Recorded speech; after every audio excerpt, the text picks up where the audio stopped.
जोड़िया बाजार में ताजिरों ने चीनी की फरोख्त बंद कर दी। शहर काइद की मशहूर ज़माना होल सेल मार्केट जोड़िया बाजार में ताजिरों ने चीनी की फरोख्त बंद कर दी। तफसीलात के मुताबिक ताजिर शफकत महमूद का कहना है कि होल सेल में चीनी 174 रुपए किलो से तजावज कर चुकी है, जबकि गुज़िश्ता रोज DC साउथ के साथ इजलास भी बेनतीजा रहा। उन्होंने कहा कि हमें होल सेल में चीनी 170 रुपए किलो फरोख्त करने का कहा गया। महंगी चीनी खरीद कर सरकारी नर्ख पर फरोख्त नहीं कर सकते।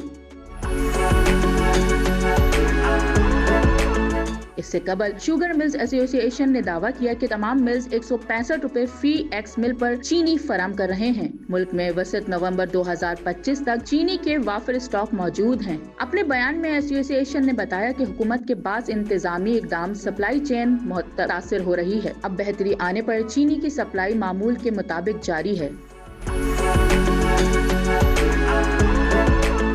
एसोसिएशन का कहना था कि मिल्स का ताल्लुक सिर्फ एक्स मिल कीमतों तक होता है। चीनी की रिटेल कीमत का तयन मार्केट फोर्सेस करती हैं, मगर अब हुकूमत कर रही है। डीलर्स घरेलू सार्फिन के बजाय चीनी सनती और कमर्शियल इदारों को ज्यादा मुनाफे पर दे रहे हैं। डीलर्स और सट्टा माफिया अपने मकासद के तहत चीनी की मसनूई किल्लत का तासिर दे रहे हैं। इनका कहना था कि चीनी की कीमतों को बरामद से जोड़ना हकाइक के मुनाफी है।